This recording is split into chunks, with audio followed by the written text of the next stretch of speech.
Let's go, on y va. Mon Rabbi, je te bénis, ainsi que les frères et sœurs et les amis. Voilà. Là, c'est plus court et c'est mieux. J'ai pas fait de vidéo hier soir parce que j'étais trop fatigué. Donc maintenant, je dis, Dominique, si t'es trop fatigué, t'écoutes ton corps maintenant. Tu vas pas au-delà parce que sinon, tu vas t'écrouler. Ça, c'est sûr.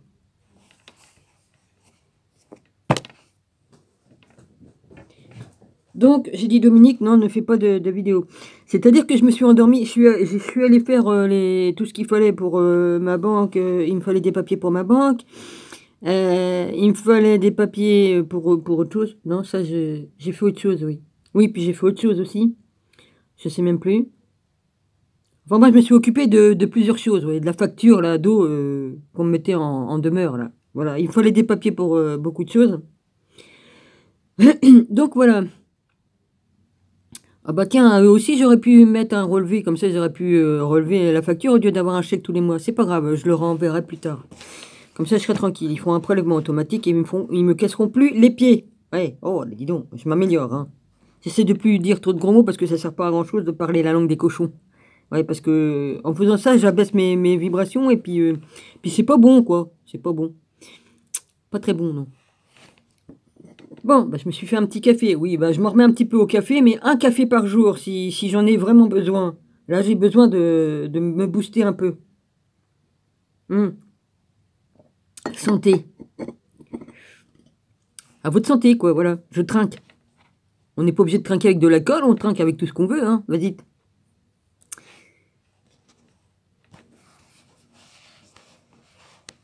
Oui. Ma patouche s'est envoyé un message.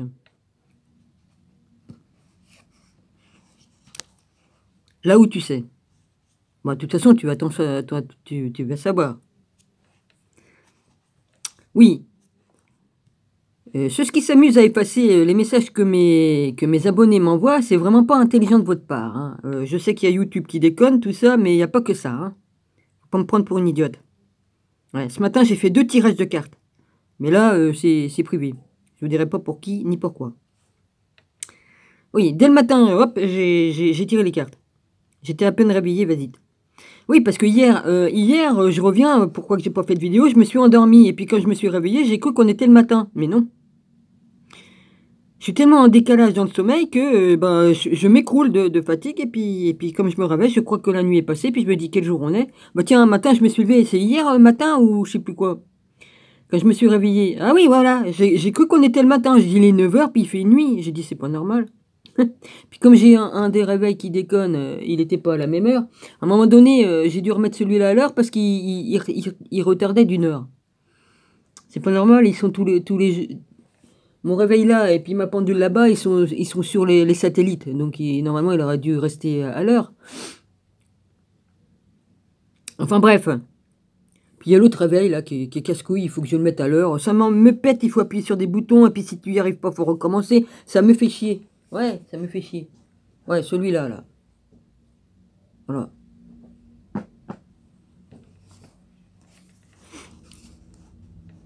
Voilà, je commence à me débrouiller, oui, avec mes cartes. Ah, ma Domi, j'ai oublié de te le dire. Ouais. Je commence à me démerder avec mes cartes. Bah, comme on commence à comprendre comment ça fonctionne, voilà. Puis j'emmerde les cons, j'emmerde les cons parce que qui disent des conneries. Hein. Ouais. C'est juste un support, les cartes, il n'y a pas besoin de dire qu'on fait de la magie ou quoi qu'est-ce. Ou... Moi, de toute façon, je fonctionne avec ce qu'il y a en haut. Hein. Avec ce qu'il y a en haut. Je suis en accord. Il y en a, ils se servent des cartes pour faire autrement. Ça, c'est leur problème, c'est pas le mien. De toute façon, les cartes, on les a données, c'est pas pour rien.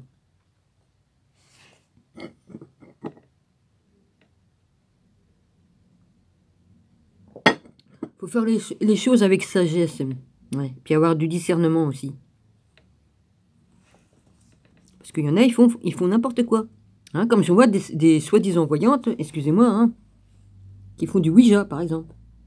Ouais. Bah ça, c'est vraiment interdit, ça, le Ouija. Parce que ça ouvre des portes qu'il ne faut pas ouvrir. Hein. Après, c'est s'étonne qu'ils ont des problèmes. Ah bah oui. Oui. Ça, c'est interdit, le Ouija. En bas, il y en a qui en faisaient du Ouija, ou faire tourner les tables, ou faire tourner les bouteilles. Puis, ils ont ouvert des portes. Après, ça a amené des entités qui tapaient dans les murs et tout ça. Après, Dominique, il faut qu'elle fasse ce qu'il faut pour pas qu'il vienne ici, hein. Alors que j'avais quelques années avant, j'avais fait passer dans la lumière le pendu qui s'est pendu dans les marches, là, hein. C'est lui qui m'embêtait, il était jaloux, oui. Ah bah, il a dû bien se rincer l'œil, hein, comme j'étais avec mon copain, hein, à un moment donné. Dans certaines années, je parle, hein. Oh putain. Oh, putain. Excusez-moi. À l'époque, j'étais pas éveillé, donc je pouvais pas... j'étais pas aussi éveillé. C'est sûr. J'avais mes dons, mais je les avais mis en... Comment dirais-je? J'avais mes dons, mais je savais pas que j'avais ces dons-là. Je me rappelais plus. Parce que toute la mémoire m'est revenue, hein. Bon, je sais qu'enfant, j'avais des dons, mais jusqu'à l'âge de 24 ans, mes dons, je les avais bien. Puis après, j'ai eu des chocs, hein, j'ai subi des chocs. Parce qu'on m'a fait beaucoup de mal dans ma famille et tout ça, de la magie et tout ça, et puis ça m'a bloqué quelque part. Mais je continuais quand même à avoir des ressentis, des trucs. Oui, jusqu'à l'âge de 20-24 ans, je voyais les morts qui venaient me parler, là, vas-y. Puis après, je les voyais plus, et je les ressentais seulement après.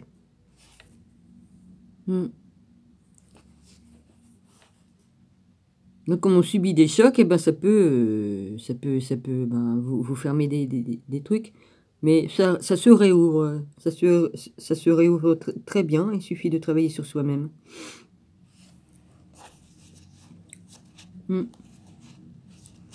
Oh. Moi, avec tout ce que j'ai pris dans la gueule, je crois que je suis blindé maintenant.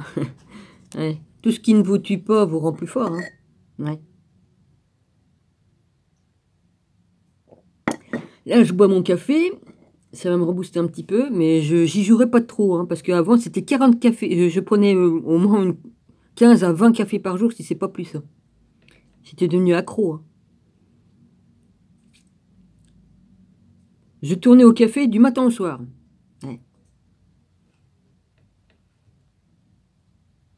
Bah, un pot de café me faisait peut-être la semaine, et encore, moi, j'en ai racheté un, c'était parce que j'ai voulu me faire des desserts au café.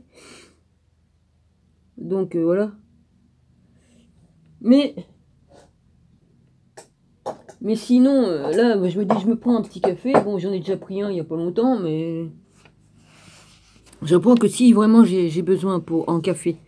Sinon, je me suis fait des desserts. Bon, ben voilà, avec un peu de café. Ça change du chocolat, ça change de goût. Et voilà.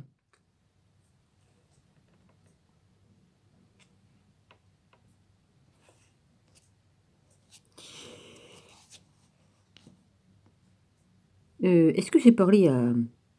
Mais je sais même plus si je t'ai parlé... Ah! Oui, bah j'ai des trous de mémoire, excusez-moi, hein, c'est normal, je suis pas encore bien réveillée. Hein. Moi, il me faut beaucoup de temps avant de me réveiller bien. Parce que, bon, j'attrape froid, hein. L'autre, j'ai attrapé froid à cause de mon voisin. J'ai attrapé un coup de froid cette nuit encore. J'ai attrapé encore froid. Et pourtant, je me suis mis sous... Toutes mes couvertures se sont dégagées de sur moi. J'ai mis, je sais pas combien, une pile de couvertures, mais ça a glissé. J'ai attrapé froid. Voilà.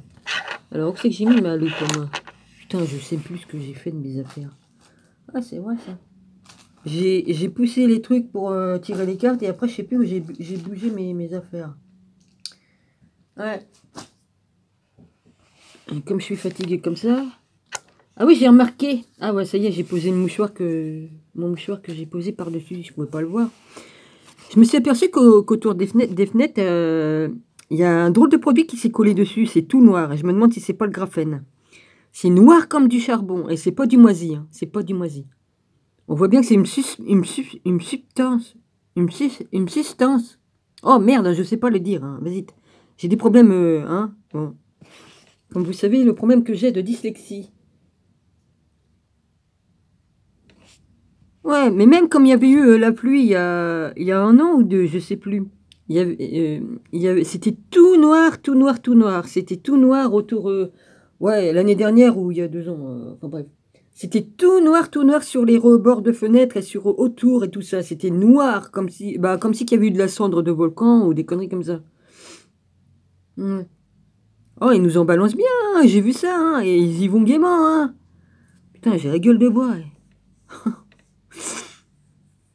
Je suis prise par le nez et tout ça. Ouais.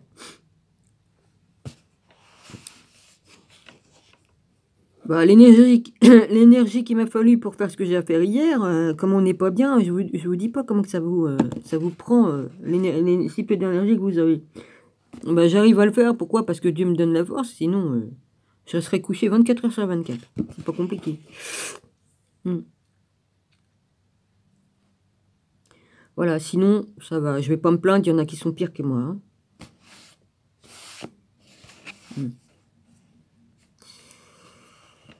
Sûrement qu'il y en a qui sont pires que moi parce qu'ils sont dehors et ils se pèlent le cul. Moi, je suis dans ma casbah. Bah, comme si j'étais dehors, presque, hein, parce que l'autre, comme il fait ses courants d'air, je suis glacé jusqu'aux os. Mais bon, j'ai un toit quand même sous ma tête, au-dessus de ma tête. Et bon, je respire le tabac du voisin, je respire tous ces poisons. C'est comme ça. Mais bon, un jour c'est comme si, un autre jour c'est autrement.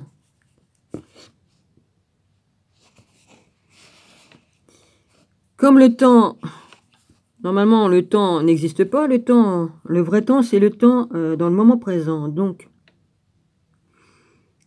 ils nous ont mis le temps pour qu'on puisse se retrouver là. Faut bien qu'ils nous ont mis des horloges pour qu'on sache à quelle heure il faut qu'on aille bosser pour les grands monarques là. Je les appelle les monarques, ouais, c'est ce qui sont au pouvoir. Pouvoir de mes couilles. Ça s'appelle de l'esclavagiste. Depuis des éons et des éons. Enfin bref. Ils ont tout volé, ils ont tout pris pour eux. Oh bah. Bientôt ils devront rembourser, hein, ça c'est sûr. Hein.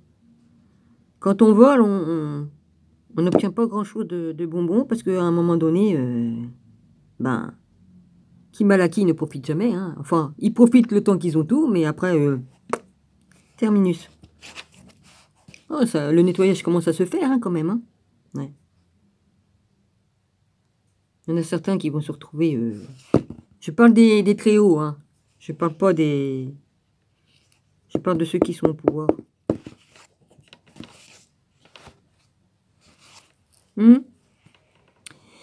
La justice divine se fera, hein, ça. Qu'ils veuillent ou non, ils ont refusé Jésus. Ils ont refusé Dieu. Ben, ça, c'est leur libre arbitre, comme dirait l'autre. Hein. Mais voilà, hein. Excusez-moi. Excusez-moi. J'ai du mal à parler. Moi, il me faut... oh, bah, comme je me réveille, il me faut au moins 4 heures pour faire surface. Pour ça, je prends du café pour me réveiller. Ben, alors j'en étais où, moi? Je vais reprendre un petit peu plus haut. J'étais arrêté les habitants des îles méditerranéennes. Ah oui, il faut que je mette la protection là sur le truc parce que sinon mon livre il va être rayé. Voilà. Alors, je vais reprendre un peu plus haut. Je suis toujours dans le même livre. Hein, Jésus dans la maison des pharaons, la révélation essénienne sur l'histoire de Jésus. Voilà. J'en suis à la page 249. Alors, le deuxième a une coiffure à plusieurs niveaux et surmontée d'une plume. Le col enserre étroitement le cou, le foulard est croisé sur la poitrine et la robe retombe droite en plissé. Il s'agit sans aucun doute d'un nègre du Soudan. Le troisième aborde une barbe pointue, 2 plumes sont attachées à sa chevelure libre, un grand manteau enveloppe son corps, tout en laissant les membres à nu.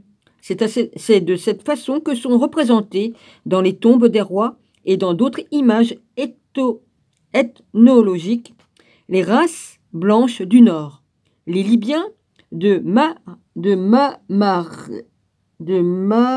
Est-ce qu'il y a un R là? Oui, de Marmarica.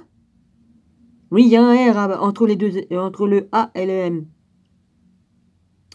De Marmarica et les habitants des îles méditerranéennes. Nous avons ici la représentation des trois races bibliques Sem, Ham, avec un H, Ham, ça s'écrit H-A-M, Sem, S-E-M, et Japhé, G-A-P-H-E-E. Il y a des petits chiffres devant, mais Japhé, il y a le numéro 16. C'est pour indiquer où c'est que c'est dans la Bible, probablement. Et là, je vais finir le chapitre 32. C'est de ceci que découle l'idée originale des trois rois mages. Ah oui. Oui, Balthazar et puis tout ça, là, je sais plus. Je les savais par cœur, mais là, je suis pas opérationnel. Oui. Les peuples de l'ancien monde connu, qui représentaient les différents peuples de l'ancien monde connu. Oui, Balthazar, oui, bah écoutez, ça veut pas venir, hein. Pourtant, c'est là-dedans, mais bon. Hein? J'aurais pas dû prendre cette tasse-là, ça refroidit trop vite. J'aurais dû prendre l'autre. Ça reste plus longtemps chaud. Là, il va devenir tiède, c'est dégueulasse. Alors, Melchior, Balthazar, ça revient, mais bon. Quelle que fût la méthode utilisée pour l'exécution de Jésus du point de vue théologique, il souffrit sur la croix. La croix romaine était simplement un instrument de punition. Cependant, c'est un fait bien connu que les anciens Égyptiens considéraient la croix Ankh, A-N de K, non, K-H, comme un symbole de vie. Oui, je l'ai autour du cou. C'est pour ça que je l'apporte, c'est un symbole de vie. Dans cette croyance monothéiste, Akhenaton fit de la croix un élément essentiel de son dieu Aton.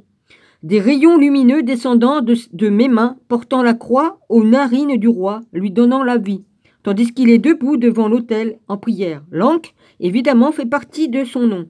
Et nous trouvons de nombreux exemples de l'Ankh dans sa tombe. Ben oui, je l'ai, hein. Attends, c'est qu'elle va être. Si je me retrouve dans toutes tes... Putain, elle est où? Attends. Ça non. Ça oui. Là. Je l'ai. Oui, je l'ai. Elle est là.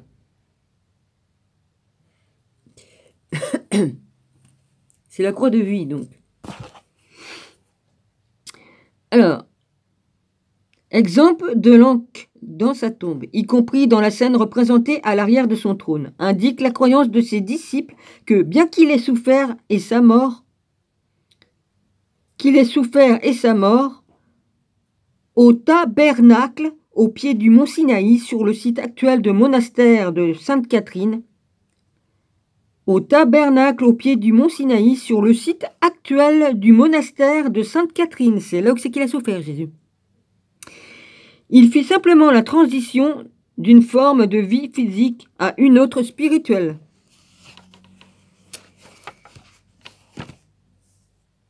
Oui, ils ont découpé. Alors, la tombe, où c'est que Joseph l'a mis? C'est Joseph? Attends, il y a deux Joseph, il y en a un et un autre. Non, celui qui a réclamé le corps de Jésus. Je sais plus son nom. Enfin bref. Je sais pas s'il s'appelait pas Joseph aussi. Oui, il y a Joseph d'Arimathie, puis il y a Joseph... il y a deux noms de Joseph. Elle a réclamé le corps de Jésus. Il l'a mis dans son propre tombeau qui était destiné à lui. Et c'était dans une espèce de grand... C'était encore une falaise, c'était une grosse butte, mais un gros machin grand. C'était taillé dedans. Et tout ça, ils l'ont explosé. Ils ont gardé juste le morceau. Le petit morceau, là où c'est qu'ils ont mis le corps de Jésus. Ils ont explosé tout le reste à la dynamite, ou je sais pas comment ils ont fait, j'en sais rien. Ils ont tout enlevé. Je sais pas comment ils ont fait, hein, je vais pas aller chercher, je me rappelle plus. Ils ont tout explosé, tout ça, ils ont gardé que ça.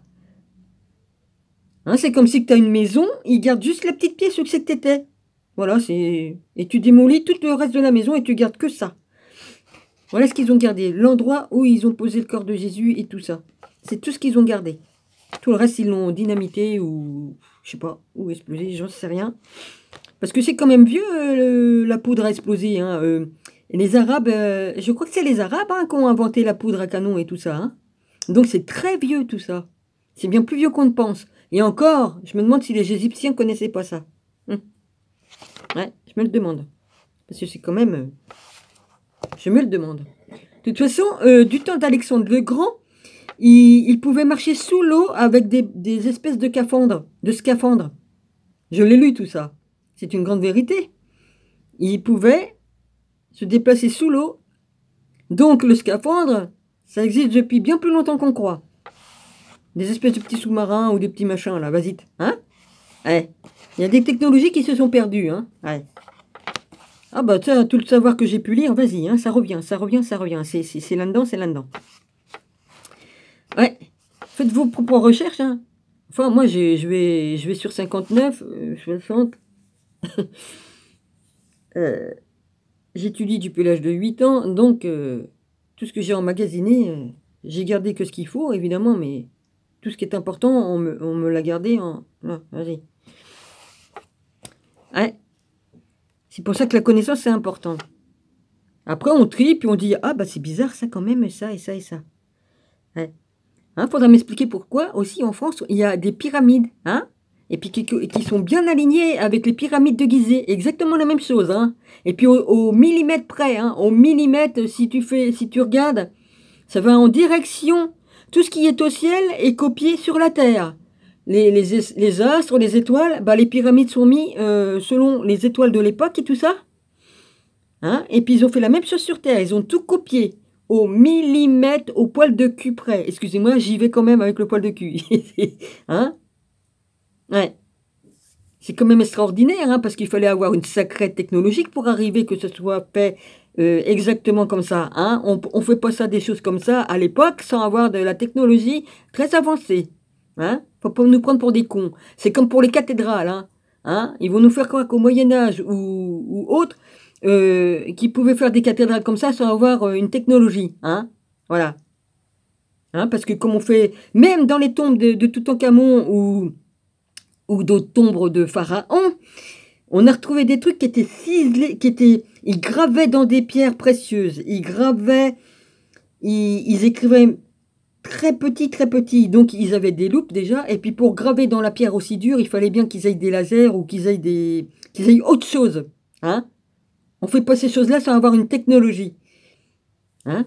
Voilà. Donc il faut pas être abruti pour bien se rendre compte, même que ça, rien que ça, c'est qu'il y a des grandes technologies qui ont été détruites ou volées, hein, ils sont quelque part, hein, il y en a qui ont récupéré tout ça, hein, hein, et puis ils effacent tout, puis ils recommencent, hein, ils font un déluge, ils provoquent un déluge.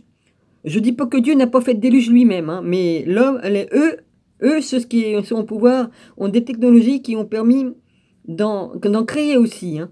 Ouais, comme maintenant, c'est exactement la même chose, hein. Ça va faire que Dieu va se fâcher, lui il va se fâcher vraiment à un moment donné, mais que eux se servent aussi de technologie pour nous niquer la tête. Les poisons, par l'air, par l'eau, dans les vêtements, hein. Quand vous achetez des vêtements, il y a du poison dedans, hein. Dans la lessive, hein, faut pas prendre n'importe quoi parce qu'il y a du poison aussi, hein. Il l'a dit l'autre, hein, monsieur machin truc, il l'a dit, hein, en 1984-85, que par tous les moyens, il nous empoisonnerait, par la bouffe, l'eau, les vêtements, les couleurs dans les vêtements, enfin la lessive, tout, pour nous empoisonner. Comme tu portes certains vêtements, s'il y a du colorant dedans ou quoi qu'est-ce, ça rentre dans votre sang. Tout est bon pour nous niquer la tête. Voilà. Ça fait des éons qu'ils ont préparé tout ça. Hein. Ouais. Voilà, j'ai dit ce que j'avais à dire. Je continue parce que je ne sais même pas si j'avais fini. Je recommence à partir d'en haut, c'est pas grave. C'est de ceci que découle l'idée originale de 3 rois mages qui représentaient les différents peuples de l'ancien monde, connus. Melchior, Balthazar, et puis l'autre, je l'ai oublié. C'est pas grave.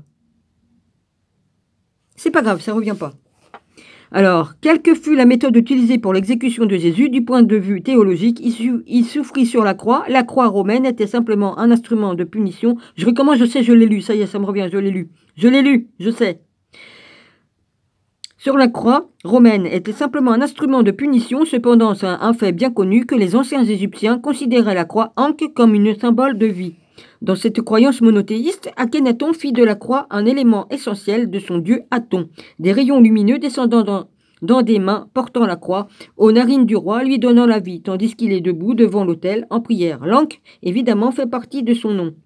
Et nous trouvons de nombreux exemples de l'Ankh dans sa tombe, y compris dans la scène représentée à l'arrière de son trône, indique la croyance de ses disciples que, bien qu'il ait souffert et soit mort au tabernacle, au pied du mont Sinaï, sur le site actuel de monastère de Sainte-Catherine, il fit simplement la transition d'une forme de vie physique à une autre spirituelle. Ouais, je l'avais lu, mais c'est pas grave. C'est pas grave, c'est un plaisir de relire, mais bon, si à chaque fois il faut que je recommence un paragraphe, on n'en finit pas. Maintenant, j'y vais sur le chapitre. Ouais, ça fait 25 minutes. Ouais. Alors, chapitre 33, la brebis égarée. Ben, j'en étais une, hein. Il m'a fallu du temps pour me rappeler, hein. Ouais. 251. Excusez-moi, puis mon café qui va être trop froid après. Bark. C'est dégueulasse. Comme c'est passé chaud, c'est dégueulasse. La brebis égarée. Certaines des idées avancées dans ce livre, et plus particulièrement la conclusion qui en sera tirée, s'avéreront sans aucun doute étonnantes pour les lecteurs qui n'en avaient jamais entendu parler auparavant. J'avais pas assez de souple là-bas. Auparavant. Cependant, le but fut d'essayer d'identifier la figure historique du Christ, et non pas de débattre sur les interprétations théologiques de sa vie et de son enseignement qui se développèrent ultérieurement. Tous les critères de l'Ancien et du Nouveau Testament attribués au Messie, le fils de David, qui s'assit sur son trône, le fils d'Aton, le Dieu assimilé au Jéhovah hébreu, le Seigneur, sous le nom d'Adonai, qui rencontra une mort violente et que l'on crut ressusciter, et en prophète, tout comme Moïse, ainsi que comme son successeur, sont également présents dans la vie de Toutankhamon. Sa grande qualité, abrégée par sa mort prématurée, se situait dans son pouvoir unificateur. Il n'abandonnera jamais lui-même la croyance dans le Dieu de Moïse, mais il désirait inclure les païens dans la foi. De toute façon, Jésus, il est capable de venir autant de fois qu'il veut, hein, sous différentes formes. Hein. De toute façon, moi, j'ai connu Jésus sous d'autres noms. Hein. Avant de venir sur Terre, voilà, je l'ai rencontré, hein, Seth, il en faisait partie. Hein. Jésus était Seth dans une autre vie. Hein. Bon, vous me direz lequel Seth, hein, si c'est le Seth de Enoch ou le Seth des Égyptiens. Est-ce que c'est le même? Je ne sais pas. Je ne peux pas vous dire. Mais pour ma part, si, oui et non. Enfin, disons que je suis à 80%, 85%, hein, parce que, voilà, avant je disais oui. Je pense que oui, parce que l'autre, il s'est moqué, hein, il a fait passer pour un... Comment il s'appelle? C'est Horus qui l'a humilié, Seth. Hein. Pourtant, Seth était un bon père et un bon mari, hein, et... Je sais pas, moi. Il était jaloux, hein. Horus était jaloux de Seth. Si je vous le dis, c'est que c'est vrai, hein. Bah, j'étais l'épouse de Seth, je sais combien de bien qu'est-ce qui s'est passé dans la famille. Ouais. Alors, contrairement à Moïse, les païens dans la foi, contrairement à Moïse, il accepta le fait que tout le monde n'avait pas la même perception de Dieu. Bah non, même encore aujourd'hui. Hein. Et ne le vénérait pas de la même façon. Mais ces personnes étaient des brebis égarées. Une des parties de son plan pour les convertir accueille même les anciens dieux de l'Égypte qui sont représentés en peinture.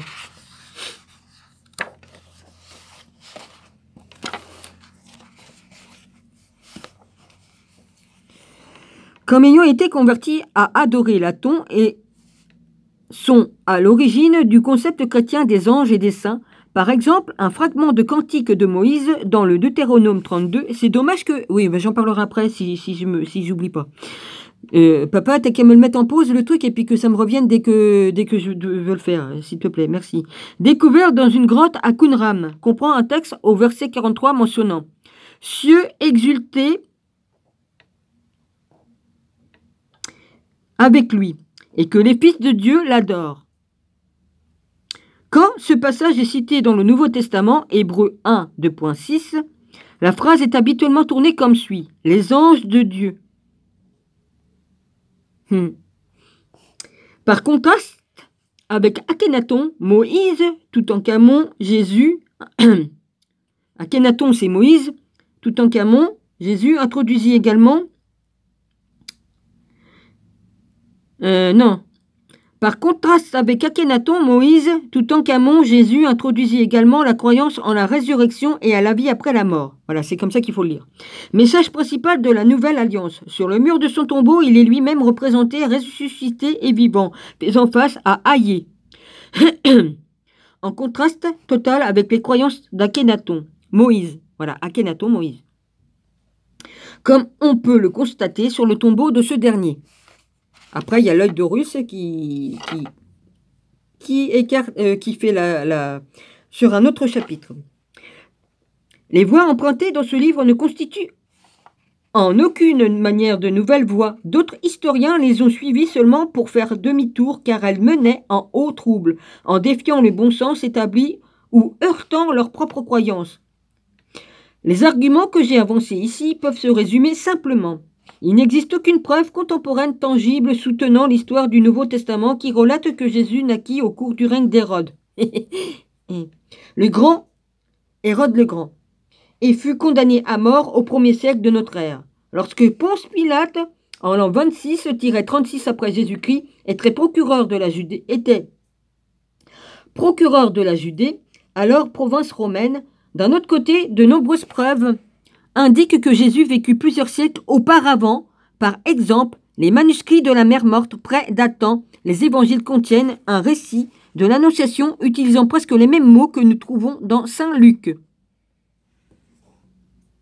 Et moi, comme j'ai lu la première fois sur ma chaîne tous les livres qui sont soi-disant des apocryphes, alors que ce sont les vrais livres, les livres de Qumran et puis le livre d'Enoch, Jésus était bien content que je dise la vérité, et il me l'a dit. Ouais.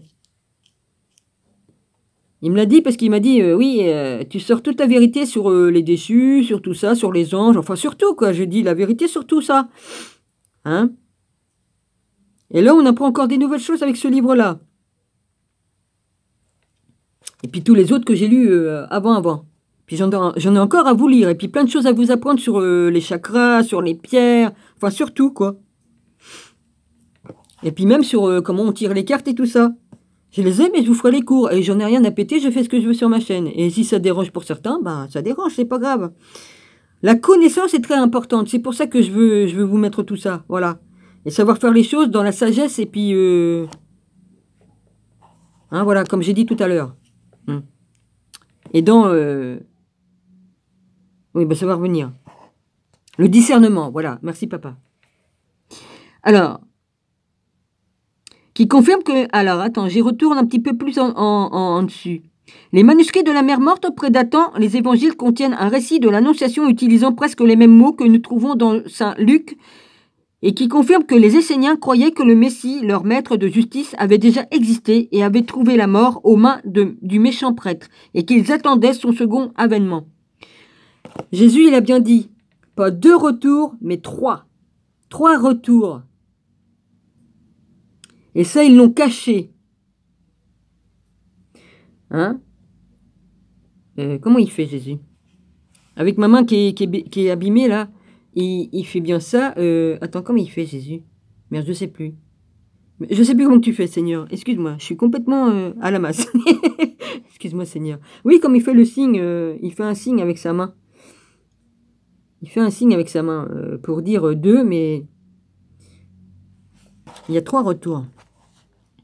Ça veut dire qu'il y a un 3e retour. Alors.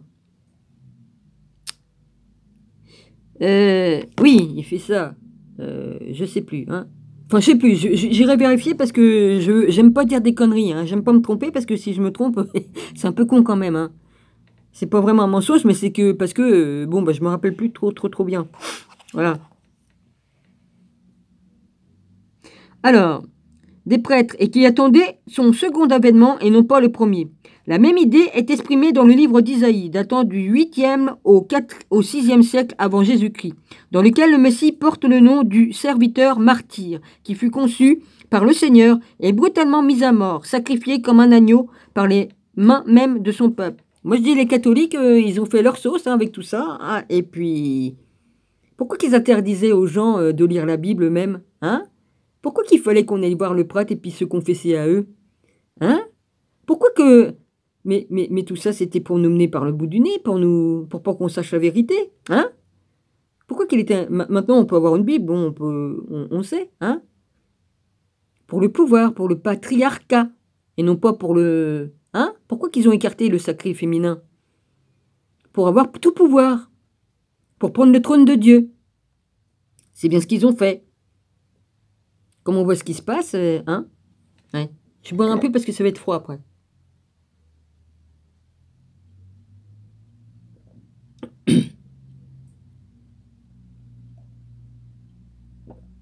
Il reste encore un peu. C'est un peu difficile comme c'est un peu tiède. Hein. Dégueulasse. Certaines traditions talmudiques et datant du IIIe siècle après Jésus-Christ indiquent clairement que les rabbis connaissaient Jésus, qui est décrit comme un charlatan, mais il ne le relie pas au temps d'Hérode ou de Ponce Pilate. Excuse-moi Seigneur, je lis ce qui est écrit. Ils disent plutôt qu'il fut tué par un prêtre appelé Pinas. P-I-N-H-A-S. Pinas est assimilé à Pinéas, le prêtre biblique contemporain de Moïse. Tiens. Encore une preuve. Vous savez comment ils l'ont tué? Ils l'ont battu à mort, ils ont brisé les bras, les jambes. Ils ont retrouvé son corps, le corps truc là, la tête détachée du corps, les bras et tout ça, les jambes. Ouais. Ils ont reconstitué la momie Ils ont fait une momie, quoi, vas-y. Comme ils ont démomifié pour faire les recherches, pourquoi qu'il était mort. Hein, ils l'ont torturé. Ainsi qu'à Panachesi, serviteur principal et second, et ils l'ont bien pendu aussi. Hein, bref. Et second prêtre de Laton, le Seigneur, le dieu monothéiste qu'Akhénaton, Moïse, introduisit en Égypte et imposa sur son peuple durant les 5 années où il régna seul. L'Ancien Testament décrit Josué comme étant le successeur de Moïse. Josué, Jésus. Ah bah c'est ce que ça veut dire, hein, Josué. Hein. Si vous cherchez, c'est le nom de Jésus aussi. Hein. Les premiers pères de l'Église considéraient cependant Josué et Jésus comme une seule et même personne. Moi, je le crois. Une croyance encore répétée dans la Bible du roi Jacques. Le roi Jacques. La Bible du roi Jacques. C'est pas le truc anglais, ça Jacques. C'est lequel, celui-là? Il y a des rois anglais qui s'appelaient Jacques. Ou Jacques. Oh. Où les références à Josué sont accompagnées d'annotations dans la marge, l'assimilant à Jésus et vice-versa. Tiens, ils font plus ça, c'est quand même bizarre. C'est dingue tout ce qu'ils ont pu enlever. Hein. Si c'était écrit dans une Bible qui disait ça, c'est que c'est vrai. La Bible ne ment pas. Enfin bon. Maintenant, il a faut mentir hein, en enlevant des morceaux puis en mettant autre chose. Ouais. Ah bah ça, c'est le diable qui le fait. Hein. C'est l'autre là. Celui qui sert le diable. Hein. Aïe aïe aïe. Comme je l'ai débattu ailleurs, Moïse et Akhénaton sont une et même personne, et qu'il en est de même pour Josué et Jésus. Alors Josué et Jésus doit être un descendant de Moïse, Akhénaton. Cette identification est claire d'un nouveau jour, le récit où, peu avant sa mort, Jésus, accompagné de 3 de ses disciples, rencontra Moïse et Elijah. Je comprends mieux pourquoi qu'il y en a un, il a pris ce nom-là. Copain, je te fais un clin d'œil. Je sais pas s'il verra ma vidéo, mais il se fait appeler Elijah aussi. Oui, bah je vais le dire. Hein. Comment il s'appelle au fait? Attends. Comment tu t'appelles au fait? Oh bah j'ai oublié, excuse-moi. J'ai un trou de mémoire. Oui, enfin tu te fais appeler Elijah et puis t'as... Ouais, bon. Et sur le mont Sinaï, et fut transfiguré sous leurs yeux l'apparente divergence des dates, eux, eut pour effet que la présence de Moïse et Élisée fut interprétée comme étant symbolique. Par conséquent, si Jésus et Moïse étaient contemporains, cet événement peut être considéré comme une véritable rencontre ayant eu pour témoin les 3 disciples. Comme nous l'avons vu, la religion de Jésus était différente de celle de Moïse. Tout en gardant la ton Adonai comme le seul Dieu véritable, il accepta les anciens dieux d'Égypte comme les anges au travers desquels les Égyptiens pouvaient atteindre le véritable Dieu. Il demanda aux Égyptiens et aux Israélites de s'accepter mutuellement, et contrairement à Moïse, ils croyaient en la vie après la mort. C'est une grande vérité. Il y a une vie après la mort. Bah déjà, si c'était pas vrai, déjà il y aurait pas la réincarnation. Ils nous l'ont caché aussi. Hein, ils ont enlevé ça de la Bible. Hein. C'est bizarre ça quand même. Hein. Oui. Contrairement à Moïse. Ah, il ouvre sa porte là, ça grince. Il croyait en la vie après la mort. Cependant, Pinéas considéra cette doctrine comme étant un blasphème. Et à la veille de la Pâque, le tua dans la tabernacle situé au pied du mont Sinaï. Il l'a tué dans le lieu saint. Eh ben, il s'est pas emmerdé, hein, le mec. Hein. Sacrilège.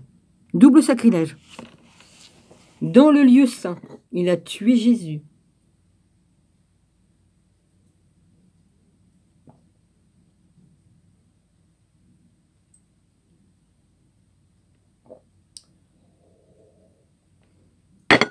Pourquoi je fais ça? Pourquoi je lis tout ça? C'est pour ouvrir des mémoires, peut-être qui sont bloquées chez certaines personnes. Oui, ça peut très bien ouvrir certaines mémoires. Je fais ça pour aider beaucoup de personnes, parce qu'il y a beaucoup de personnes qui faisaient partie du... Bah, qui étaient à l'époque aussi, hein, les gars. Parce qu'on se retrouve tous en famille, hein, on se retrouve à cette époque-ci. Il y en a beaucoup qui faisaient partie du lot qui étaient avec Jésus, qui étaient ses disciples. Hein, et ils sont revenus ici, c'est pas pour rien. J'en fais partie, hein, et d'autres en font partie également. Hein. On n'est pas revenu ici pour rien à cette époque-ci. Dieu l'a voulu ainsi.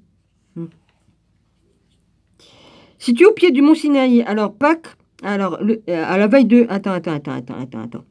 Oui, à la veille de Pâques, le tua dans le tabernacle situé au pied du mont Sinaï.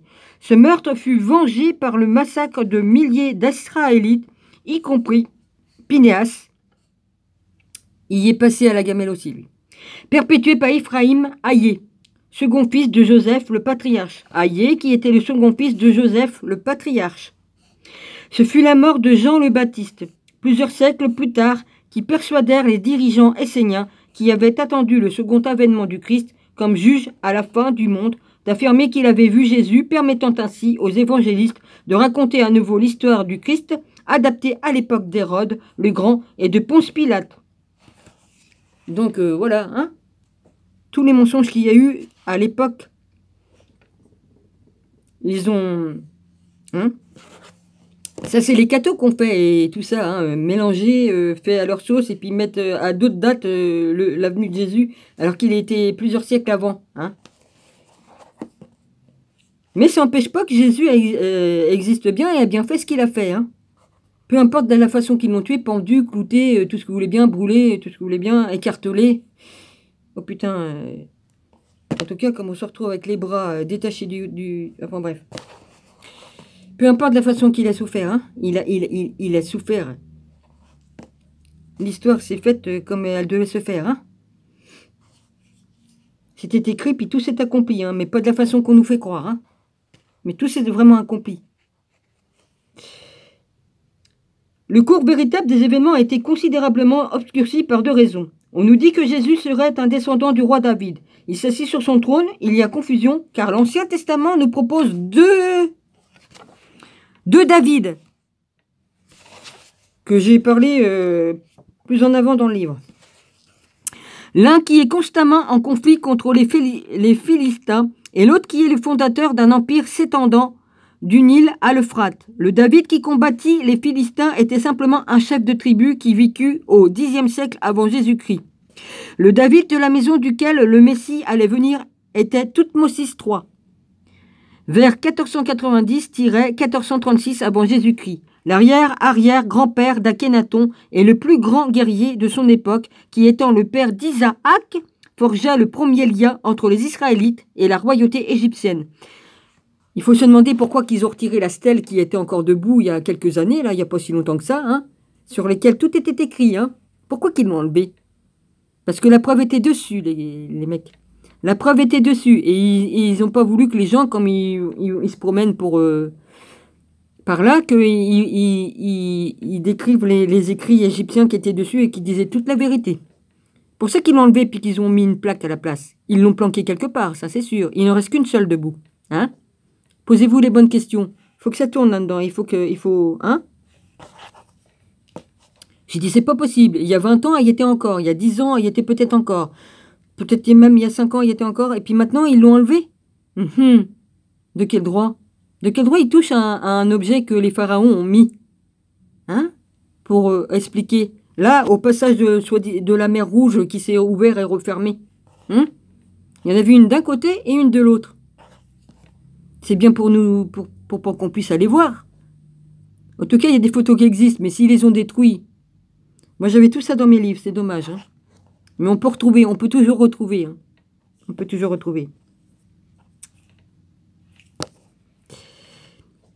Alors, entre le règne de Toutmosis et la conquête des territoires par les Persans au VIe siècle avant Jésus-Christ, on ne peut nommer aucune autre personne qui ait fondé un tel empire s'étendant du Nil à l'Euphrate. Ce fut également Toutmosis qui fit de Jérusalem une cité sainte. Et y apporta l'arche de son Dieu, alors qu'il y résidait pendant quelque temps durant sa campagne militaire.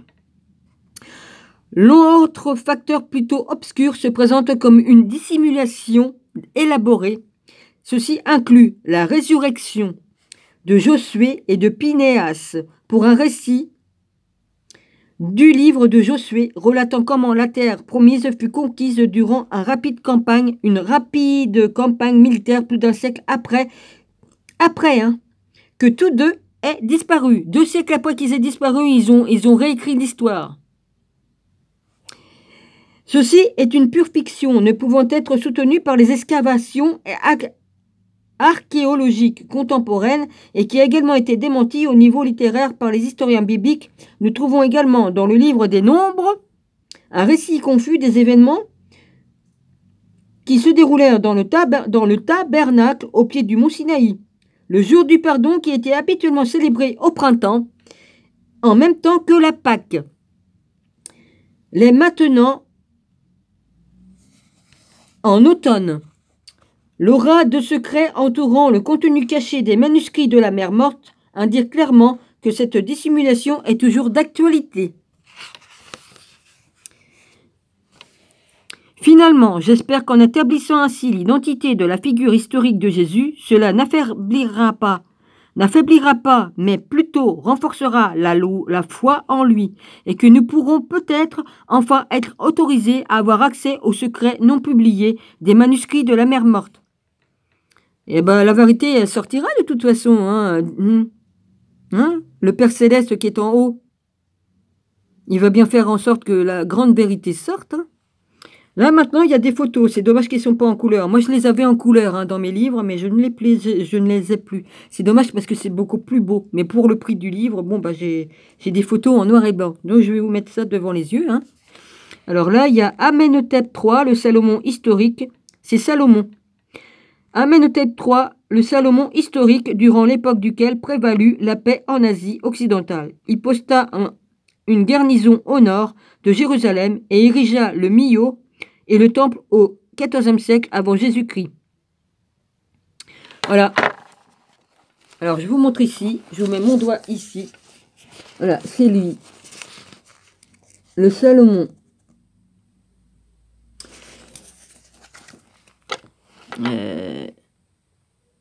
Et là, donc là, c'est Amenhotep III. Ensuite, la photo d'à côté, c'est qu'on voit une Toutmosis III, David, historique grand ancêtre de Toutankhamon, et le plus puissant de tous les rois de l'ancien monde qui rétablit l'empire égyptien entre le Nil et l'Euphrate, au cours du XVe siècle avant Jésus-Christ. Alors ça, c'est Toutmosis III. David. Toutmosis III. Ici, avec le nez très aquilin, hein, très... Hein. Toutmosis 3, David. Ensuite, en dessous, la Jérusalem contemporaine. L'ancienne cité n'occupait que le petit plateau rocheux du bas à droite de l'image. En bas à droite de l'image. Ok. Là, si la photo est du bon côté, il faut que je prenne ma droite. Donc, c'est là, la droite. Ok. Le rocher en bas à droite.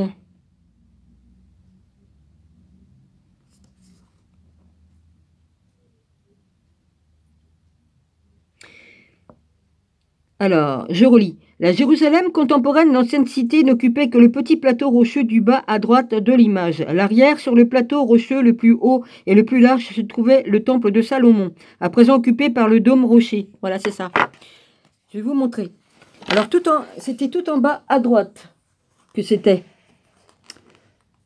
la cité. Et sur le rocher, là, en haut... Alors, attends.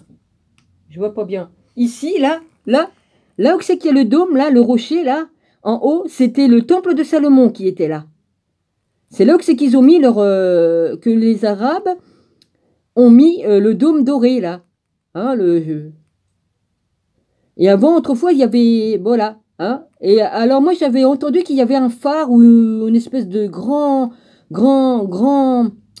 phare autrefois. Mais bon. Voilà. Donc la vraie cité, elle se trouve ici. Hein. Et c'est vrai parce qu'ils ont fait des recherches archéologiques, les vraies rues, les vrais temps, les vrais passages où c'est que Jésus a passé, tout ça, ça se trouve ici. Et non là. Hein. Voilà. Ils ont retrouvé, beaucoup de choses.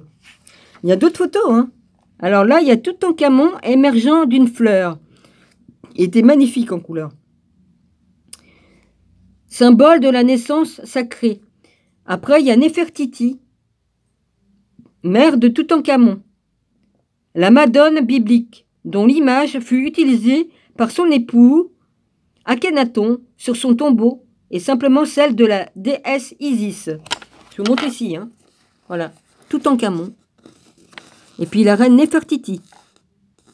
C'est vrai qu'elle était très belle. Hein. En couleur, c'est encore plus beau. Ensuite, il y a la statue d'Isis et de son fils, à gauche, datant du 6e siècle avant Jésus-Christ. À présent, au musée de Turin, qui inspira la peinture du 15e siècle, Masaccio, pour sa représentation de la Vierge et l'enfant, à droite. Bon, bah vous, ça va être à gauche, évidemment, ça va tout être à l'envers. Hein. Voilà. Isis, qui est la Vierge Marie au 15e siècle, enfin, je sais plus ce que j'ai lu, hein, voilà, hein, qui représente Mère Marie avec l'enfant Jésus.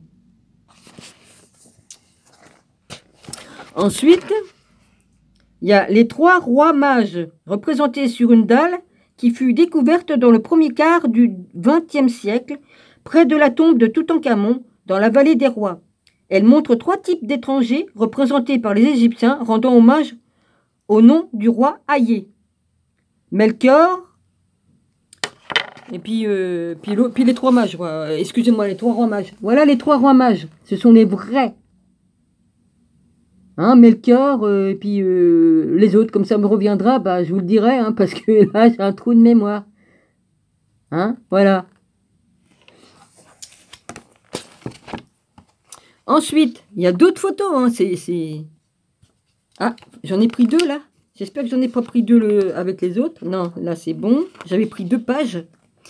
Alors, oh, ça, c'était magnifique. Alors là, c'était magnifique. J'avais tout en couleur. C'était d'une somptuosité... Comme ça, c'était tellement beau. Avec des couleurs magnifiques. Alors, au-dessus, il y a la scène au dos du trône de Toutankhamon. Montre sa femme, Ansenamon, la Marie-Madeleine biblique. Marie-Madeleine, hein? Bah, j'étais Marie-Madeleine, j'y peux rien, mais pas à la bonne époque que je croyais, quoi. Hein? Voilà. Alors, loignant de parfum comme transcrit par les évangiles. Bien que le roi soit nommé d'après Amon, il est cependant encore montré comme étant sous la protection d'Aton. Et là, on voit les vases d'albâtre que j'adorais. Moi, dans mes livres, j'adorais ça. Alors, une lampe à 3 branches en albâtre ayant la forme de 3 fleurs de lotus. Et puis après, à côté, il y a le masque funéraire de Toutankhamon. La représentation la plus sophistiquée d'un pharaon qui paraît avoir un exact similitude avec le roi, les yeux montrent de la souffrance ayant appartenu à Toutankhamon. Des fois, il arrivait aussi que ils reprenaient les masques d'autres pharaons pour les mettre dans leur tombe aussi. J'ai lu ça aussi, dans certaines tombes, ils retrouvaient des masques, c'est peut-être à cause qu'il y en a qui pillaient, ou je sais pas, je peux pas vous dire. Je ne peux pas vous expliquer ce qui s'est passé sur certains trucs. En tout cas, j'ai vu d'autres choses qui s'est passé. Hein. Voilà. Alors là, la scène, mais avec des belles couleurs, je vous assure que en couleur, c'est magnifique. Voilà. Marie-Madeleine avec... voilà. Là, les pots d'albâtre, les pots à huile, les lampes à huile. Puis là, le masque de Toutankhamon. Oui, c'est ça. Ouais, voilà, c'est ça. Excusez-moi. Et en couleur, mon livre, sur la couverture, il y avait le masque de Toutankhamon comme ça, tout en couleur, sur mon livre.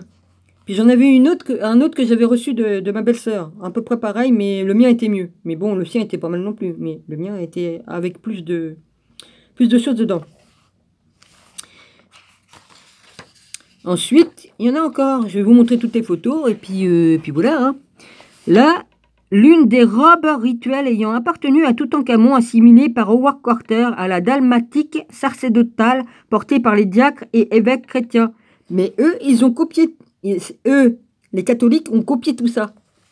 Ensuite, en dessous, il y a l'ankh, ou croix égyptienne utilisée par les anciens Égyptiens durant les cérémonies des morts, Osiris, pour représenter la vie éternelle. Bien qu'il eût aboli Osiris et les autres dieux, Akhenaton conserva la croix comme symbole de vie, donnée par son dieu Aton.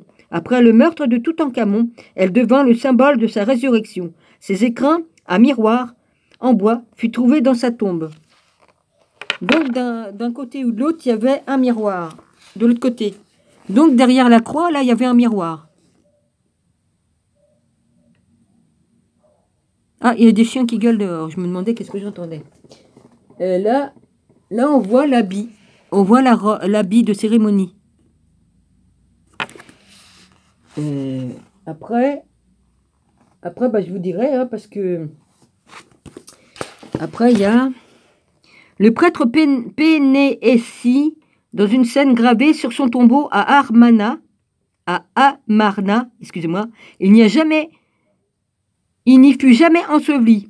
Il est assimilé au Pinéas biblique, le prêtre des Aaronites. Selon le Talmud, ce fut lui qui tua Jésus. Voilà l'assassin de Jésus.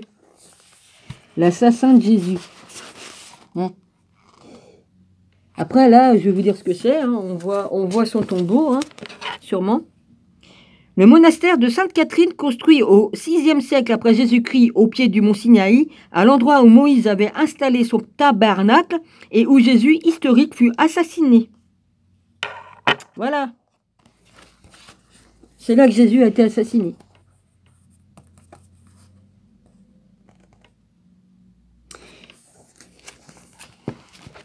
Et où Moïse avait mis son tabernacle. Ils ont construit le truc de Sainte-Catherine. C'est à l'endroit de Sainte-Catherine, si je ne me trompe pas, c'est ce qu'ils ont dit. Monastère de Sainte-Catherine, construit au VIe siècle après Jésus-Christ. C'est là que Jésus a été assassiné. Évidemment, il faudrait raser tout pour être au bon endroit, en dessous. C'est tout en dessous, c'est en dessous. Toute la vérité est cachée dessous. Excusez-moi, cassé. C'est moi qui ai cassé. Vas-y, ah non, je l'ai fini. Merde, j'ai fini mon café, au fait. Ayez Éphraïm de la Bible, son grand-fils de Joseph et grand-oncle de Toutankhamon, ainsi que son successeur. Il est représenté ici sur le mur de la chambre funéraire de Toutankhamon, accomplissant le rituel funéraire de l'ouverture de la bouche, durant lequel Toutankhamon est supposé revenir à la mort. Revenir de la mort, excusez-moi. Et après, Jean le Baptiste fut condamné à mort par Hérode Antipas lors des premières années de l'ère chrétienne. Peinture par Puvis de Chavance, 1824-1898. Là, c'est marqué là. Voilà. Là, la mort de... Attends, merde, faut que je relis, moi. Ouais, Jean le Baptiste. Jean le Baptiste, qui a été condamné à mort du temps de Pinéas. Et puis là, l'ouverture et la fermeture de la bouche. Hein, il prenait l'espèce d'épinette, là, je ne sais plus comment ça s'appelle, si c'est une épinette ou je ne sais pas comment on appelle ça. Et puis voilà.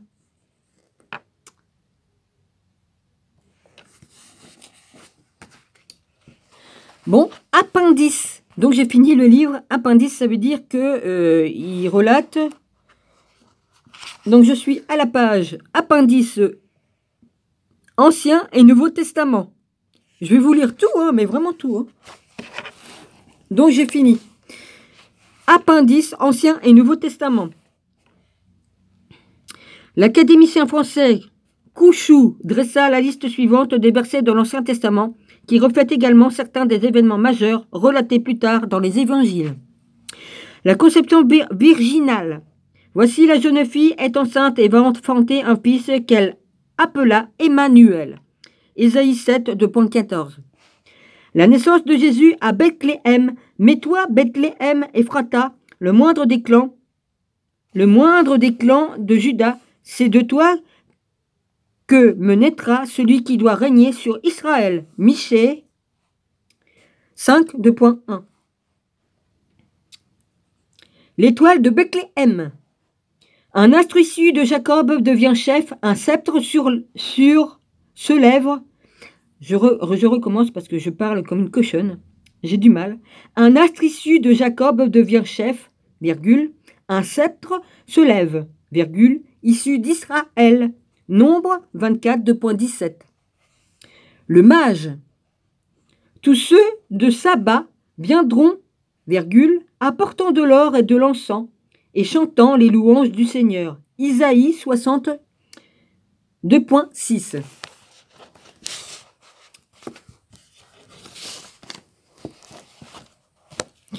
La fuite en Égypte. Quand Israël était enfant, je l'aimais, et de l'Égypte, j'appelais mon fils Osée. 11, 2.1. Le massacre des innocents. À Rama, on entend une plainte, une amère lamentation. C'est Rachel qui pleure son fils. Elle ne veut pas être consolée pour ses fils, parce qu'ils ne sont plus. Jérémie 31, 2.15. L'installation à Nazareth. Et il, entre parenthèses, entre demi-cercles,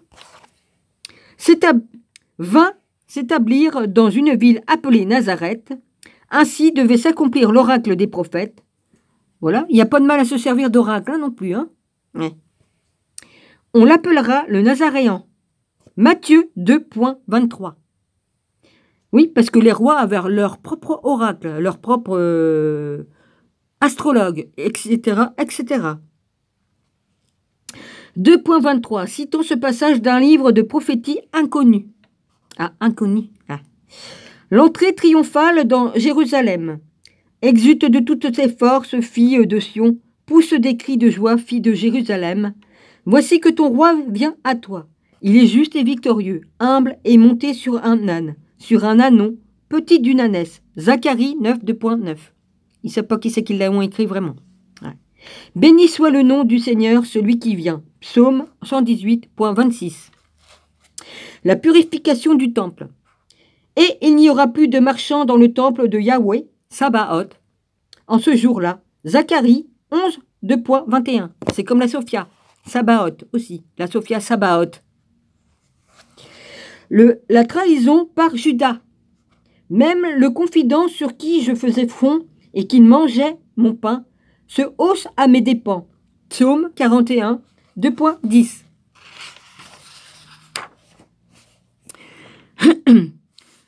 Les 30 cycles d'argent. Oui, l'argent, là. Les 30 pièces d'argent que Judas que l'on a payé pour vendre Jésus, pour avoir vendu Jésus. Alors, et ils pesèrent mon salaire 30 cycles d'argent. Et je pris les 30 cycles d'argent et les jetai dans le temple du Seigneur, dans le trésor. Zacharie 11, 2.12-13. Je dis selon de toutes les connaissances, de tout ce que j'ai pu lire, hein, d'accord, hein, je ne fais pas de jugement ni quoi qu'est-ce. L'agonie dans le jardin de Gethsémane.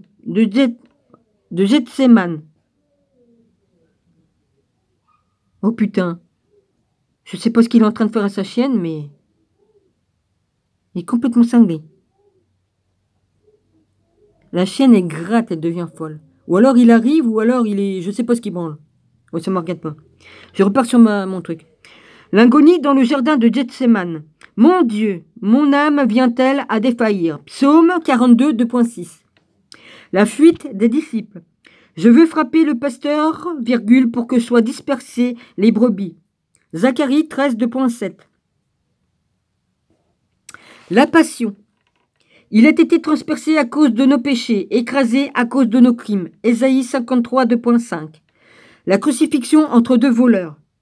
Il, entre parenthèses, entre deux demi-cercles, a été compté parmi les pécheurs, alors qu'il supportait les fautes des multitudes, et qu'il intercédait pour les pécheurs. Isaïe 53, 2.12. La flagellation. J'ai tendu le dos à ceux qui me frappaient, les joues à ceux qui m'arrachaient la barbe. Je n'ai pas soustrait ma face aux outrages et aux crachats. Isaïe 50, 2.6. Le dernier cri de Jésus. Mon Dieu, pourquoi m'as-tu abandonné? Psaume 22, 2.1. Dieu n'a jamais laissé tomber son fils. Il fallait que ça se fasse. C'était écrit qu'il fallait que ça se passe comme ça, c'est tout. La crucifixion. Ils ont percé mes mains et mes pieds. Psaume 22, 2.16. Le tirage au sort de ses vêtements. Ils partagent entre eux mes habits et tirent au sort mon vêtement. Psaume 22, 2.18. C'est vrai, c'est inscrit sur le vrai endroit où il est passé. Hein. C'est inscrit dans la pierre, ce qu'ils ont fait ça. La scène à la croix. Tous ceux qui me voient me bafouent. Leur bouche ricane, ils hochent la tête. Il s'est remis au Seigneur, qui le libère, qui le délivre, puisqu'il est son ami. Psaume 22, 2.7-8. L'ensevelissement dans le tombeau d'un homme riche, Joseph d'Arimathie. C'est lui qui... Joseph d'Arimathie a rien à voir avec le Joseph. Je pense que c'est pas le même Joseph. On lui a Alors, Joseph d'Arimathie. On lui a dévolu sa sépulture au milieu des impies et son tombeau avec les riches. Isaïe 53, 2.9. Et c'est lui qui a aidé Jésus à porter sa croix hein, sur le chemin. Hein. Joseph d'Arimathie a aidé Jésus pendant son parcours. Hein. Il l'a aidé.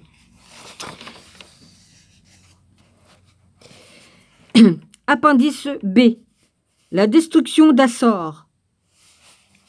Après avoir vaincu les rois du sud, on nous dit que Josué se tourna vers le nord, où il vainquit Yabin, Y-A-B-I-N, roi d'Assor, et chef de la coalition contre les Israélites, et qu'il brûla sa cité, et sa cité seulement.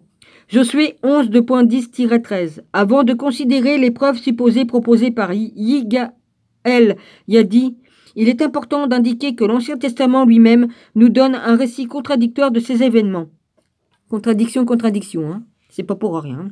Le livre des juges relatant les faits s'étant déroulés des générations après la mort de Josué, Jésus, décrit Yabin, Y-A-B-I-N, avec un accent chinois sur le I, comme étant toujours le roi d'Assor, ainsi que le chef de tous les royaumes du nord du pays de Canaan, Juges 4, 2.17 et 23. Assor, la moderne qui s'appelle maintenant Tel El Guida,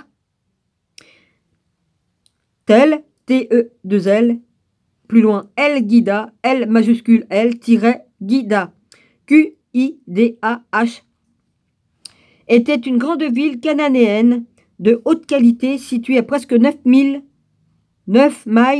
au nord de la mer de Galilée et stratégiquement placée pour dominer les voies principales de la route de la mer menant d'Égypte à la Syrie et de Syrie, à la Mésopotamie et à l'Anatolie.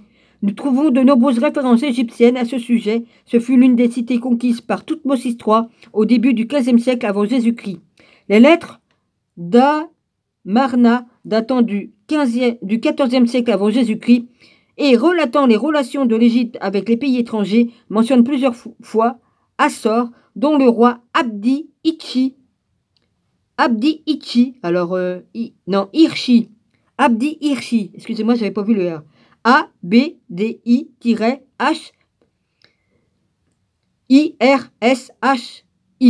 avec majuscule, hein, pour le A et puis pour le H, proclama sa loyauté à l'Égypte, nous retrouvons Assor sur une liste parmi les villes conquises par Séti Ier, vers 1333-1304 avant Jésus-Christ, le second souverain à la 19e dynastie, ainsi que dans le temple d'Amon à Karnak de Ramsès III vers 1200 égale 1168 avant Jésus-Christ. Le site d'Assor se divise en deux parties. La plus ancienne est la plus haute des deux villes, située sur une colline telle à 130 pieds au-dessus de la plaine et couvrant une superficie de 30 acres, et au nord de la ville basse, occupant un large plateau rectangulaire d'environ 175 acres. Yadin, l'un de ses historiens, s'efforça de démontrer que tout ce qui est écrit dans la Bible... Oui, je peux pas, excusez-moi. De démontrer que tout ce qui est écrit dans la Bible est à prendre au sens littéral. Établi que la ville basse sur le plateau était une installation datant du XVIIIe siècle avant Jésus-Christ, alors que la ville haute était encore plus ancienne, ayant été occupée du XVIIe siècle avant Jésus-Christ jusqu'à la période helléniste, c'est-à-dire jusqu'au 1er siècle avant Jésus-Christ. Cependant, Yadin situe, je dis Yadin, hein, Y-A-D-I-N, ou Yadin, c'est comme vous voulez, hein, situe le temple de la destruction d'Assor comme ayant eu lieu probablement à un certain moment au cours du second tiers du XIIIe siècle avant Jésus-Christ pour mémoire durant le règne de Ramsès III. Il y a un petit chiffre 2 après ça. Cette théorie encouragea ceux qui croyaient à tort que les Israélites arrivèrent à la terre promise avec Josué dans la dernière partie du XIIIe siècle avant Jésus-Christ, juste après leur exode, durant le règne de Ramsès II, ou celui de son fils Meremta. Cependant, sur quelques preuves Yadin passa-t-il une telle théorie, ne s'accordant pas aux archives historiques qui montrent que la Palestine était complètement sous le contrôle des Égyptiens durant cette période, avec de nombreux postes militaires dans la région. C'est vrai parce qu'il y avait des tours qui le prouvent. Des tours qui étaient placées exprès. Et la plupart ont été détruites, mais il y a bien des endroits où ils ont trouvé des restants de tours pour les garnisons, tout ça. Ils énumèrent cette raison principale comme suit. L'étonnante similarité entre le site d'Assor, qui révèle les excavations, avec sa description dans la Bible, comme la tête de tous ces royaumes, y compris l'insistance par le narrateur biblique que Assor, que le narrateur biblique que Assor plus loin, et elle seule avait été détruite par Josué et brûlée, laissant peu de doute, semblerait-il, que nous ayons trouvé la cité cananéenne de Yabim, détruite par Josué. Dans ce cas, les excavations faites à Assor fournirent pour la première fois des informations archéologiques décisives pour établir la date de l'époque de Josué, Jésus, ainsi qu'indirectement celle de l'exode d'Égypte, que l'auteur doit avoir assigné au règne de Ramsès II. Afin de s'accorder aux preuves bibliques, Yadin se démène pour démontrer que Assor fut détruite par les flammes. Cependant, les preuves qu'il produit pour se soutenir cette opinion ne résistent pas à une analyse approfondie. Par exemple, voici ce qu'il conclut au sujet de la zone C de la ville basse, située sur le plateau. Rappelez-vous de l'image que je vous ai montrée. La fin de la strate A, qui représente le niveau supérieur de la dernière cité à avoir été construit sur le site, se produit à la suite d'un violent incendie, comme il est indiqué par des cendres trouvées dans les parties moins exposées et excavées dans la zone H et K. Ici, il se propose... Vous vous rappelez que c'est lequel qui a foutu le feu puis qui a accusé les chrétiens d'avoir mis le feu à la ville? Ah oui, c'est l'autre là. César ou je ne sais plus qui là. Hein? Ça vous tilte pas dans la tête? Voilà. Alors, ici, il ne propose aucune preuve solide que la zone C fut détruite par un incendie, mais suggère, se basant sur des preuves trouvées ailleurs dans les zones H et K, que les traces similaires ne peuvent être trouvées dans la zone A, car ces parties de site étaient exposées. Cependant, la preuve qu'il utilise pour la zone H ne résiste pas non plus à un examen approfondi. Le temple de la strate A, 1A, il me semble que c'est 1, c'est pas I, parce que c'est en majuscule. Oui, enfin bref. La dernière de la zone H fut trouvée juste au-dessous de la surface moderne avec une couche épaisse de briques provenant des remparts couvrant à plusieurs endroits le plâtre blanc italique de l'auteur tombé du plafond. La dernière couche scellée en fait les restes du temple laissé en cet état après qu'il eût été détruit et incendié au cours des événements permis de préserver une collection unique de récipients ou de mobilier de culte pratiquement à leur emplacement original. Alors, Yadine nous parle encore d'un incendie s'étant déclaré dans cette zone. En dépit du fait que ce lieu semble avoir produit la preuve la plus irréfutable qu'il ne fut jamais en proie aux flammes, le plafond écroulé est tombé blanc. Aucun mur, meuble ou autre objet découvert sur le site ou sur tout autre site à Açores ne montre des signes de calcination, à part quelques cendres, dont l'origine n'est pas définie à trouver. Yadine concède que, ici, dans le temple droit devant la niche, nous trouvâmes tomber sur le côté un encensoir d'autel de basalte. Sur le côté plat, des traces de brûlés étaient toujours visibles. Qu'attendait-il donc de plus ? Un encensoir sans rien de plus qu'un peu de cendre, pour démontrer que quelque chose avait brûlé. Et comment peut-on utiliser comme preuve à l'appui un feu d'autel pour prouver que l'ensemble de la ville fut incendié ? Yadine se réfère également à la preuve apportée par une céramique mycénienne, comme il en existe du type différent, et qu'une date approximative pour chacun d'eux ait été établie. Il en résulte que la poterie fut utilisée pour dater une strate archéologique différente. Yadine découvrit des quantités de céramique mycénienne du type mycénienne 3B, typique du XIIIe siècle avant Jésus-Christ, sur le sol du niveau le plus haut. Ces découvertes apportèrent la preuve que la grande partie basse d'Assor, située dans les fortifications, fut détruite durant le XIIIe siècle avant Jésus-Christ, alors que les poteries mycéniennes étaient encore utilisées. Selon Arne Furumac, archéologue suédois, la poterie mycénienne tomba en désuétude aux alentours de 1200 avant Jésus-Christ. Par conséquent, la preuve que nous avons été démontrée que la ville fut détruite au plus tard aux alentours de 1230. Il y a un petit chiffre 7 après devant, je ne sais pas ce que ça veut dire. Yadine nous dit que comme la couche supérieure de la ville basse révélait des exemples de poterie mycénienne, 3B, datée de l'ère 1300-1230 avant Jésus-Christ, et qu'aucun autre temple de type ultérieur de poterie mycénienne, tel est le type 3C, ne fut trouvé, la destruction d'Assor doit par conséquent remonter au XIIIe siècle. C'est un faux argument. On ne peut pas dire qu'une cruche façonnée en 1230 avant Jésus-Christ fut brisée durant l'année même de sa fabrication de nos jours. De nombreux foyers possèdent encore des objets de céramique datant de la génération de leurs arrière-grands-parents et même d'avant. De plus, comme c'est le cas ici, l'absence de toute céramique mycénienne ultérieure du site de Açores peut avoir une autre explication. Celle qu'aucune ne fut importée, voici ce qu'Arne Furumark dit à ce sujet. La période mycénienne 3B correspond à la plus grande expansion mycénienne. La cité mycénienne Argos était plus que jamais le centre politique et culturel du monde égéan et le roi de Mycénie était sans aucun doute le souverain d'un grand royaume. La céramique mycénienne fut largement distribuée et les centres levantins-mycéniens étaient étroitement liés à Argos. En Méditerranée orientale, cette période fut une période prospère caractérisée par des échanges culturels et commerciaux et des relations pacifiques. Cette époque florissante fut suivie par les périodes mycéniennes 3C1 qui apporta le déclin et la chute du pouvoir et de la gloire des Mycéniens. La raison externe de ceci est bien connue. L'équivalent occidental de cette grande migration qui écrasa l'empire hittite et détruisit l'ancien système politique du Proche-Orient, les preuves archéologiques nous apportent quelques détails du long combat difficile mené par les rois mycéniens pour repousser les attaques répétées connues sous le nom des invasions doriennes.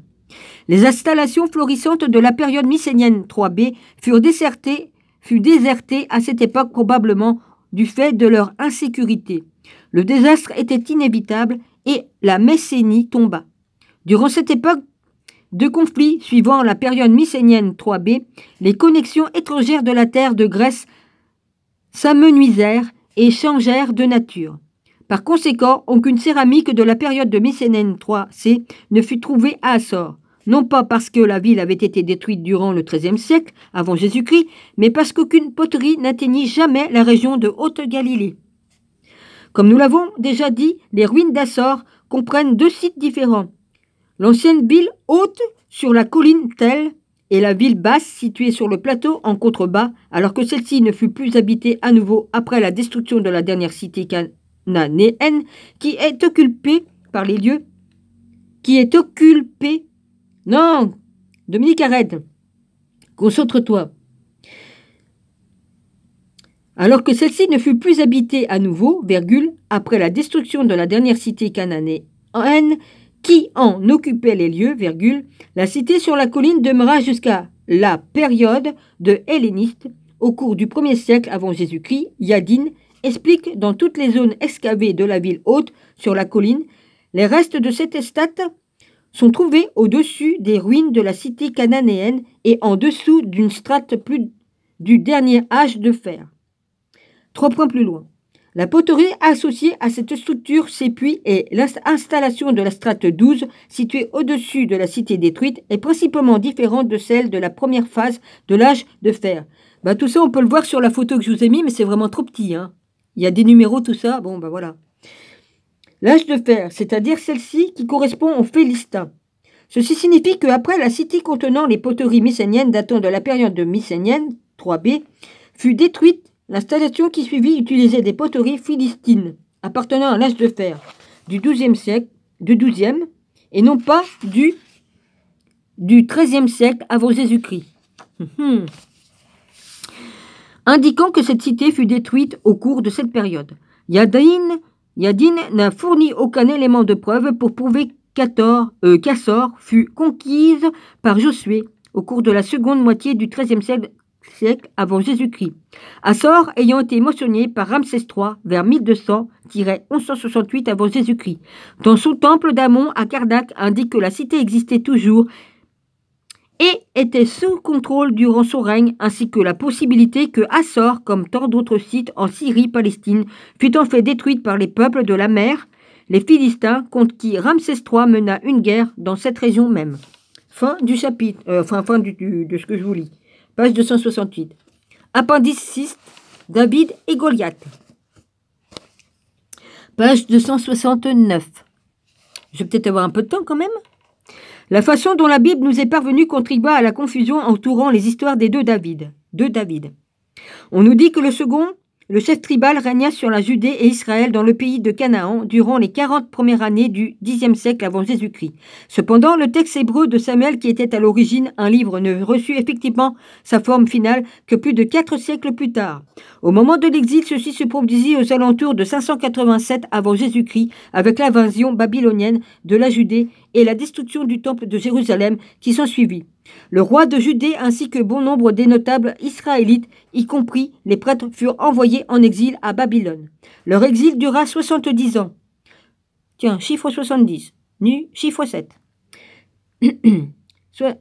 Dura 70 ans, jusqu'à ce que Cyrus, le roi persan, eut conquis Babylone et permette aux Israélites de retourner à Jérusalem et d'y reconstruire le temple.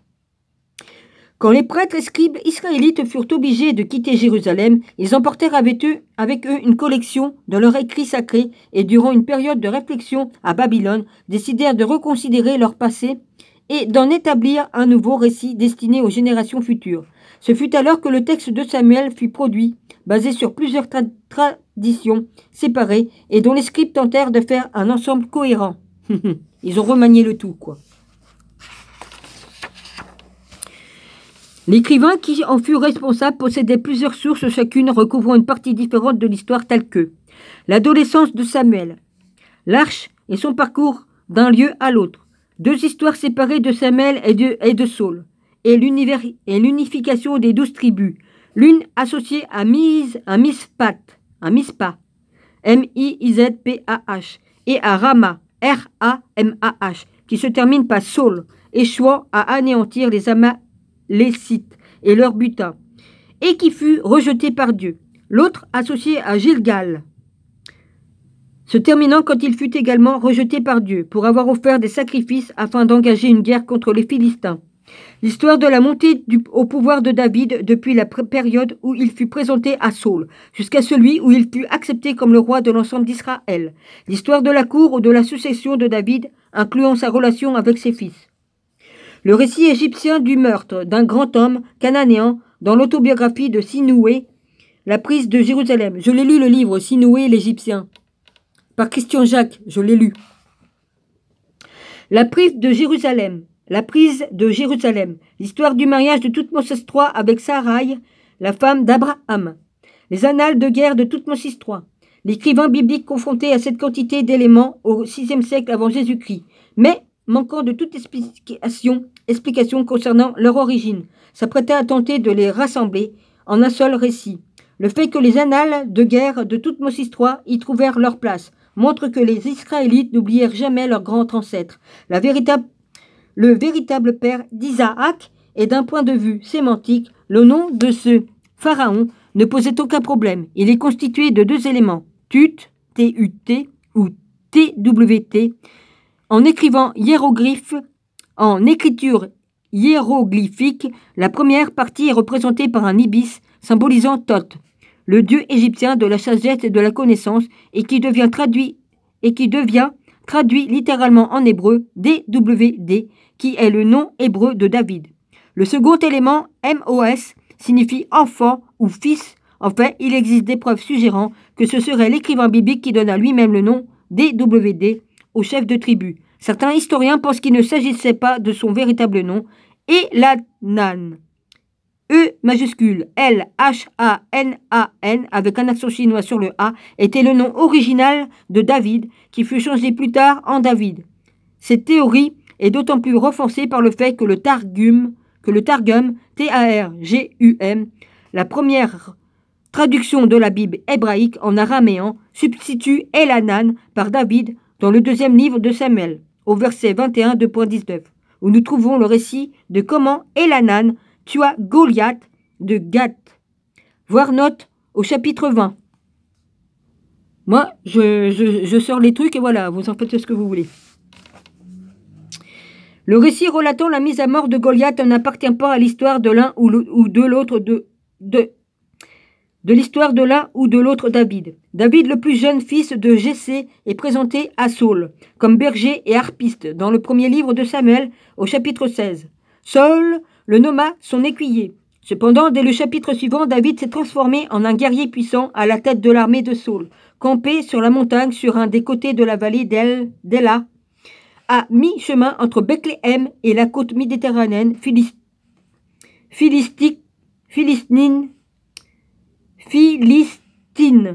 Goliath émergea du camp philistin situé sur la montagne à l'opposé. Il ne faut pas oublier que Goliath était un géant. Et proposa de régler l'ensemble du conflit par un combat d'homme à homme. On dit que Goliath était d'une impressionnante carrure. Bah oui, c'était un géant. Sa taille était de 6 coudées et 1 pan. Il avait sur la tête un casque de bronze et il était revêtu d'une cuirasse à écailles. La cuirasse pesait 5000 cycles de bronze. Il avait des jambes bières de bronze et une javeline de bronze entre les épaules. Le bois de sa lance était comme une anse souple de tisserand et la pointe de sa lance pesait 600 cycles de fer. La porte-bouclier... C'est quoi cette merde sur mon livre? Et la pointe de sa lance pesait 600 cycles de fer. La porte-bouclier marchait devant lui. 1 Samuel 17, 2.4-7. Goliath demanda aux Israélites de choisir un champion et promit: s'il l'emporte en luttant avec moi, s'il me tue, alors nous serons vos serviteurs. À ce moment, l'histoire de la confrontation est interrompue par le récit d'événements introuvables dans le Septuagint, ou Gin, S-U-P-T-U-A-G-I-N-T. Vous le prononcez comme vous voulez, moi je ne sais pas. La version grecque de la Bible où l'histoire de Goliath est basée sur l'un des premiers textes hébraïques nous sommes encore informés ici que David était le plus jeune des 8 fils de Jessé, le Bethléemite. Comme ses 3 frères aînés avaient déjà rejoint les forces de Saül pour la prochaine campagne contre les Philistins, Jessé le rappela du champ où il s'occupait des moutons. Il lui dit d'apporter de la nourriture à ses frères et à leur commandant. David étant au camp quand Goliath réapparut et réitéra sa menace, David entendit également que Saül se proposait d'offrir ses richesses à qui tuerait le Philistin et également prêt à lui accorder la main de sa fille. Par conséquent, il fut volontaire pour défier Goliath. Le frère aîné de David fut dévasté par cette nouvelle et Saül envoya également chercher David et essaya de le dissuader de répondre à ce défi. À partir de cet instant, l'histoire reprend comme dans le texte grec. Saül tenta de persuader David et de ne pas s'enrôler pour la cause des Israélites car tu n'es qu'un enfant. Cependant, David rétorqua. Quand ton serviteur faisait paître les brebis de son père et que venait un lion ou un ours qui enlevait une brebis du troupeau, je le poursuivais et je le frappais et j'arrachais celle-ci à sa gueule. Et s'il se dressait contre moi, je le saisissais par les poils du menton et je le frappais à mort.